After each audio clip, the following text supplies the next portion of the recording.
Bien, pour l'exercice 4, on a donc l'entreprise Poulard a réalisé en espèces les opérations suivantes. Le 5 septembre, vente au comptant 6400. Achat de divers produits d'entretien, pièces de caisse numéro 601, montant 92 francs. Le 10 septembre, achat de timbre poste, pièces de caisse numéro 602, montant 250 francs. Le 12 septembre, vente au comptant pour un montant de 5 985 francs. Versé à la banque, pièce de caisse numéro 603 pour un montant de 8 000 francs. Le 17 septembre, acheter des marchandises, pièce de caisse numéro 604, montant 3 500. Vente au comptant 4 500. Le 21 septembre, payer des frais de transport, pièce de caisse numéro 605, montant 980, sachant qu'il y avait dans la caisse 2710 le 5 septembre au matin. Donc on demande de présenter le compte caisse, le compte de caisse, le compte de résultat et les numéros de compte respectifs. Donc ici, la première remarque, c'est de voir que donc toutes les opérations ont été effectuées par caisse. Okay, c'est pour cela qu'on demande de présenter le compte caisse. Mais okay, on peut toujours le faire. Donc, pour la présentation du compte caisse, on va chercher d'abord le solde initial. Qu'est-ce qu'on avait initialement à la caisse? Okay, c'est la dernière information qui nous montre qu'on avait à la caisse un montant de 2710. Donc on va commencer à mettre ce montant à la date du 5 septembre. Donc au débit. On a 5 septembre, je rappelle la présentation, c'est une présentation en colonne séparée, c'est pas une présentation en colonne mariée. Et pour la présentation en colonne séparée, on a débit, date, libellé, somme. Ensuite crédit, date, libellé, somme ou montant. Donc le solde initial à la date du 5 septembre, je rappelle, donc on avait un montant de 2710. Ensuite on lit maintenant, à la date du 5 septembre, on a vente au comptant. Quand on effectue des ventes, les ventes correspondent à des sorties. Et la contrepartie, donc, c'est de l'argent qu'on a encaissé. C'est de l'argent qu'on a mis dans notre compte caisse. À partir de là, donc, à la date du 5, l'opération correspondant à la vente correspond à une entrée en caisse. Donc, c'est pour cela que le compte caisse sera débité à la date du 5 septembre du montant de la vente au comptant qui s'élève donc à 6 400. Ensuite, la deuxième opération, donc c'est achat de divers produits d'entretien. Quand on achète des produits d'entretien, nos produits d'entretien suivent un flux entrant. Et la contrepartie maintenant, c'est un flux sortant. C'est l'argent que l'on décaisse pour un montant de 92 000 francs. Donc dans notre compte caisse, le compte caisse sera crédité pour achat des divers produits d'entretien au montant de 92 francs. C'est ce que vous avez ici. Donc à la date du 5 septembre, donc on a achat de divers produits d'entretien et on a crédité dans le compte caisse le montant de 92 francs. Le 10 septembre, on a achat de timbres poste. Quand on achète des timbres poste, les timbres poste suivent un flux entrant, donc c'est des entrées. On va débiter timbre poste. Mais la contrepartie, c'est quoi? C'est un décaissement. Puisqu'on est dans le compte caisse, donc on va enregistrer au crédit du compte caisse à la date du 10 septembre une sortie de 250 francs. Ensuite, le 12 septembre, on a encore effectué des ventes au comptant, de la même manière que les ventes qu'on avait à la date du 5 septembre. Ces ventes seront débitées, donc 12 septembre dans le compte caisse. On a vente au comptant et le compte est débité de 5 985. Toujours maintenant à la même date, on a versé à la banque, pièce de caisse numéro 603 et le montant correspondant c'est 8 000 francs. Donc si on verse à la banque, donc le compte caisse est décaissé. Et le compte banque qu'on a, on verse dans notre compte banque, le compte banque est débité. Puisqu'on est ici dans le compte caisse, donc ce qu'on a versé à la banque correspond à un décaissement parce que c'est l'argent que l'on prélève dans nos comptes caisses pour aller déposer ça dans notre même compte banque. Dans ce cas, le compte caisse sera crédité du montant de 8 000 francs à la date donc du 12 septembre. C'est ce que vous pouvez visualiser ici. À la date du 12 septembre, on a donc versement à la banque et le montant correspondant c'est 8 000 francs.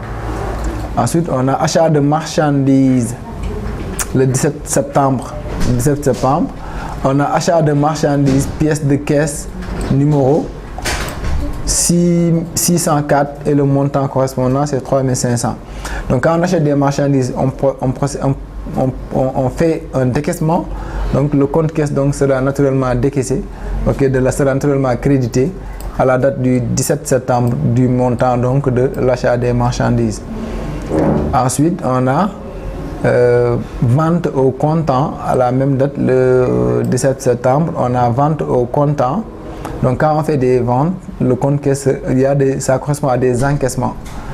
Donc on va encaisser ici le montant des ventes à la date du 17 septembre. Donc on a vente au comptant et le montant correspondant c'est 4 500. Et enfin, le 21 septembre, on a payé des frais de transport par caisse pour un montant de 980. Et maintenant, la pièce justificative, c'est pièce de caisse numéro 605.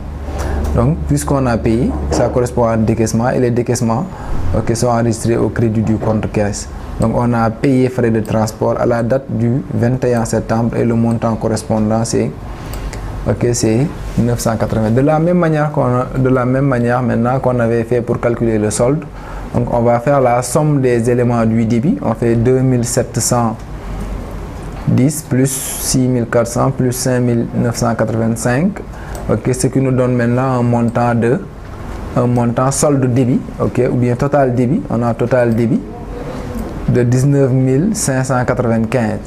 Maintenant pour le crédit, on avait crédité 92 francs, ensuite 250 francs, ensuite 8000 francs, ensuite 3500 francs et enfin 980 francs. Donc on fait la somme des éléments au crédit, moins maintenant le total débit. On trouvera un montant de 6773 qui correspond à un solde débiteur que vous pouvez visualiser ici. Donc on a un solde débiteur de 6773. Maintenant, si ce solde est débiteur, on le porte au crédit pour avoir l'équilibre. Total débit égale total crédit. Total débit, donc si on porte le solde, le total débit de 19 595 sera égal au total crédit de 19 595. Là, on passe à toujours à la première question. Donc, on nous demande de présenter le compte de résultat et les numéros de compte respectifs. Maintenant ici, il faut faire très attention. On va essayer encore de lire ensemble les éléments et de voir maintenant est-ce qu'il y a des produits et des charges qu'on a utilisés. Donc il y a des comptes de produits et des comptes de charges qu'on a utilisés. Donc quand on parle de vente, la vente fait référence à la classe 7. Pourquoi? Parce que c'est un produit. Quand on parle d'achat, l'achat c'est une charge, donc on fait référence à une charge. Donc ici, il y a donc un élément de gestion qui intervient. Ici, un élément de gestion également intervient. Achat de timbre poste, un autre élément de gestion intervient. Vente au comptant, un autre élément de gestion intervient. Ensuite, achat de marchandises, les éléments de gestion interviennent également à ce niveau. Vente au comptant, il y a des éléments de gestion. Payer frais de transport, il y a des éléments de gestion. Maintenant, il convient de répertorier les éléments de gestion et de dresser le compte de résultat. Maintenant, pour ce faire, on va essayer donc de voir. Quand on fait vente de marchandises au comptant, donc il y a le compte vente qu'on va utiliser. Et vente, c'est un produit. Donc, pour le compte de résultat, la présentation, c'est ainsi. Donc, on a les charges montants et les produits montants. En ce qui concerne les produits, donc vente au comptant à la date du 5, on a donc une vente. Donc, on crée le compte vente de marchandises. On a le compte vente de marchandises. Puisqu'on a effectué plusieurs ventes, on porte d'abord le premier montant correspondant à la vente. Ensuite, on poursuit. Ensuite, on a achat de divers produits d'entretien. Pour achat de divers produits d'entretien, mais ici, quand on parle de vente de marchandises, on a l'habitude d'utiliser les numéros de compte. On peut facilement retrouver le numéro de compte de vente de marchandises. Donc, j'en passe. Et achat de divers produits d'entretien. Pour les produits d'entretien, il faudra retrouver le numéro de compte. C'est un compte qui commence par 6. Donc, et si vous vérifiez au niveau de votre plan comptable, vous pouvez visualiser que donc les produits d'entretien, c'est la classe 6. C'est la classe 6 et le compte correspondant, c'est 604. Produits d'entretien à la place de marchandises. 604. Donc c'est 604 qui correspond à l'achat de produits d'entretien. Ensuite, il y a ici achat de timbre poste. Maintenant, pour retrouver le numéro de compte correspondant à timbre poste, là, il faudra savoir à quoi ça sert les timbres postes. Les timbres postes servent à acheminer une correspondance d'un point à un autre.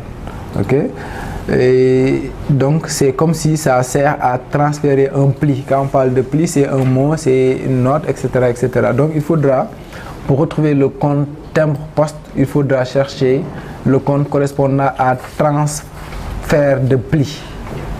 Et transfert de pli, si vous regardez le plan comptable, le compte correspondant, c'est le compte 616 qui correspond à timbre poste. Parce que les timbres postes servent à transférer donc des correspondances.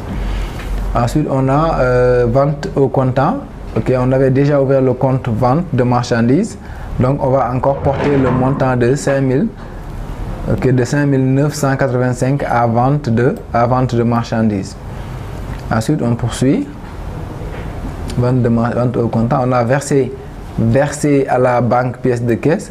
Donc, quand on prélève de l'argent du compte caisse pour le verser dans notre compte banque, ici, il n'y a aucun élément de gestion qui intervient. Ce n'est ni une charge, ni un produit.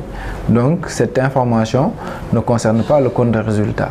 Ensuite, acheter des marchandises. On a achat de marchandises. Le compte achat de marchandises, on va le créer pour mettre le montant de 3500. Donc, on met achat de marchandises. Donc, ici, on a le compte correspondant à achat de marchandises, c'est le compte 601. Et on met donc le montant 601. Et enfin, on a donc vente au comptant. On a encore une vente. On porte le montant à vente. Vente de 4500. Et enfin, à la date du 21, on a payé des frais de transport. Les frais de transport, pièce de caisse, numéro 605, et on a le montant. Maintenant, les frais de transport, c'est des charges, et les charges sont à chercher au niveau de la classe 6. Et maintenant, vous pouvez retrouver le compte correspondant à transport. Frais de transport, c'est le compte 616, et vous portez le montant. À partir de là, maintenant, on peut calculer le total charge, parce que le résultat est égal à la différence des produits moins les charges. Ici, il n'y a plus de vente, donc on fait la somme des différents éléments qu'on a en vente de marchandises. Donc, on a donc 16 855. Pour les charges, on a achat de produits d'entretien, timbre poste, achat de marchandises, frais de transport. Pour les produits, on a achat de marchandises tout court. Maintenant, on fait la somme. Total charge, donc 92 plus 250 plus 3500 plus 980. Ça nous fait donc un montant de 4822. Or, au produit, on a uniquement les marchandises. Quand on a uniquement vente de marchandises, quand on fait la somme des ventes de marchandises, on a 16 855. La différence maintenant, ce qui correspond à un total produit de 16 855. La différence produit moins charge nous donne ce qu'on appelle le résultat. Si la somme des produits est supérieure à la somme des charges, ce résultat correspond à un bénéfice. Sinon, c'est une perte. Et ici, on retrouve donc un bénéfice de 12 063. Et la dernière question, on demande donc citer les pièces justificatives qui ont été utilisées ici. Ici, donc, les pièces justificatives sont pour la vente au comptant. Quand on fait des ventes, on a besoin donc d'établir des factures. Quand on fait des achats, les achats, on paye par caisse, donc on a la pièce de caisse. Mais également, quand on achète, on va recevoir également la facture. Donc, les pièces qui interviennent en ce qui concerne les deux opérations, c'est d'abord la facture et les pièces de caisse. Okay, pour le 10 septembre, on a achat de timbre poste, c'est toujours pièce de caisse, c'est une pièce justificative. Vente au comptant, quand on effectue des ventes ou bien on dresse des factures. Okay, versé à la banque, il y a aussi la pièce justificative ici, c'est pièce de caisse. Acheter des marchandises, quand on achète des marchandises, on reçoit la facture, mais également, si on paye par caisse, on peut émettre une pièce de caisse. Donc, pièce de caisse également, c'est la pièce justificative et éventuellement la facture qu'on peut recevoir donc du fournisseur qui nous a vendu donc les marchandises. Quand on vend, on peut émettre la facture, on émet la facture. Et le 21 septembre, paye des frais de transport. Donc, on a pièce de caisse, donc ici, donc globalement, ou bien les pièces justificatives qu'on peut répertorier donc, durant donc, cet exercice, c'est les pièces de caisse et les factures. Donc, ce sont les différentes pièces justificatives qu'on a citées donc, dans l'exercice.